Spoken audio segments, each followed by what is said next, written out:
Hello, and welcome to another edition of the TU Sports Extra podcast. We hope you're staying warm, hope you're staying safe. I'm joined by Bryce McInnes, our TU beat writer, and this is our second installment. Bryce, good to be with you. So yesterday was signing day. TU added three players, including a kid from Beggs, Kyron Grayson, safety. What were your impressions? You sat in on the Zoom call with Coach Montgomery. So what are your impressions of the three kids that TU added? Yeah, so they're really excited about Kyron coming in at safety. You know, for Beggs, he does so much for them. He took snaps at quarterback.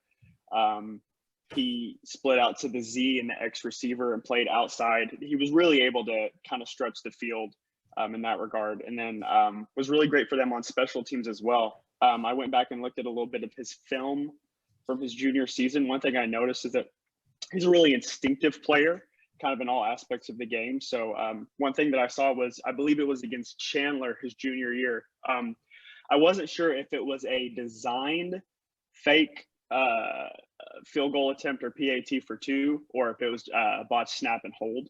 But he kind of sniffed out the play coming off the edge and then came through and, you know, made sure that they didn't get the 2 or the 6. I wasn't really sure what the situation was there.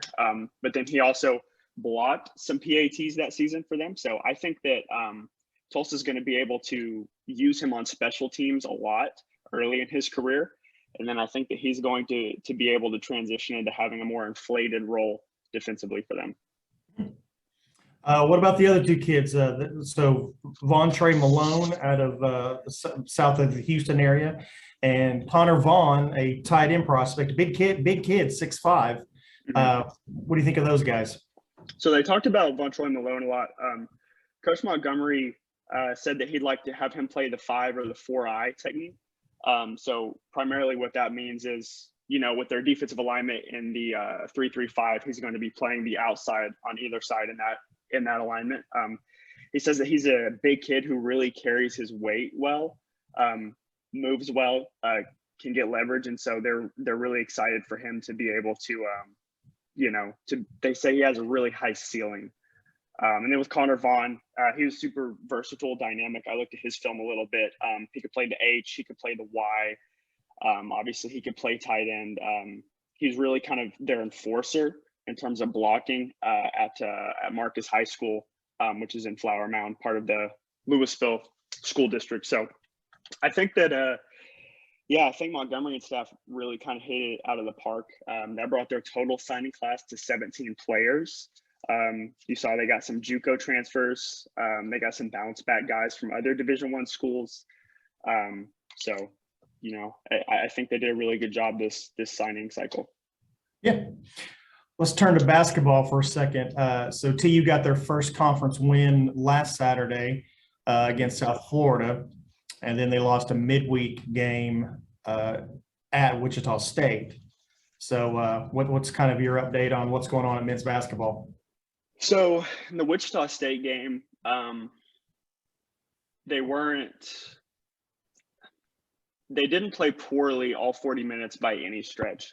And Wichita State didn't play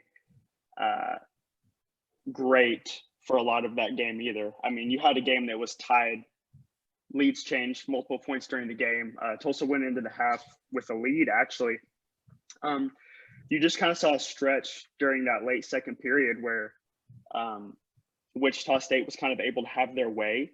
I thought they moved the ball really, really well. And what Tulsa did really poorly was defensively rebound. So there was I think there were 3 or 4 offensive rebounds in consecutive possessions that Wichita State was able to get second chance points off of those.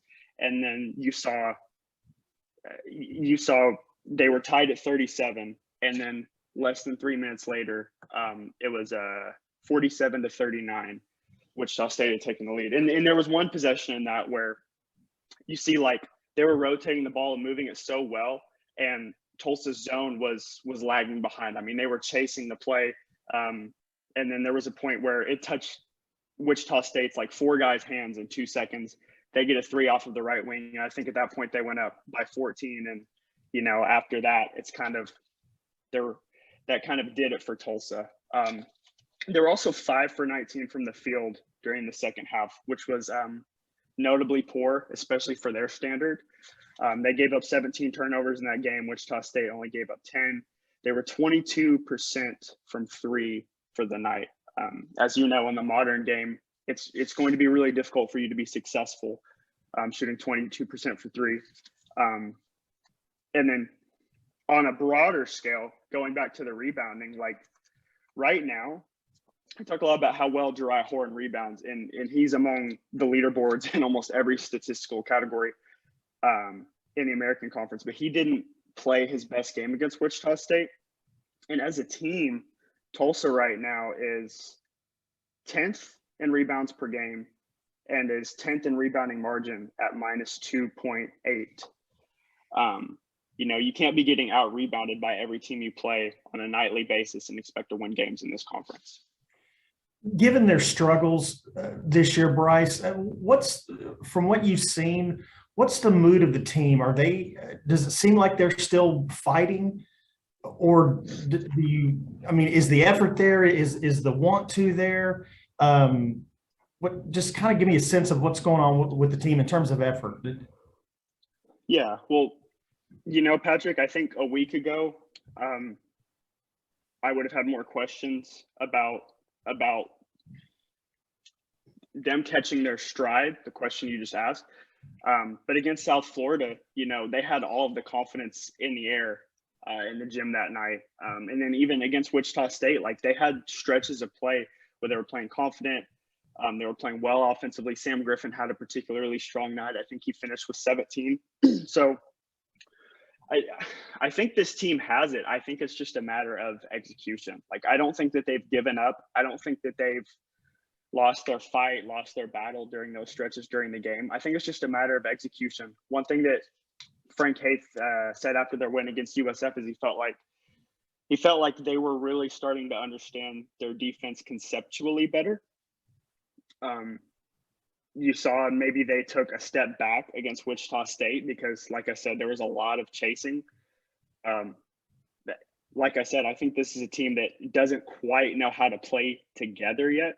But if you look at coaching, if you look at scheme, and you look at the players they have on the floor, it seems like they have the recipe to be able to compete. It's just a matter of those guys understanding their roles with each other conceptually, how to play in their offensive and defensive schemes. Do they get their second conference win Saturday at Temple?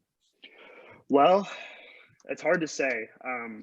Saturday at Temple. Temple's 5-3 in the American right now. They beat East Carolina on Wednesday, 4th in the conference.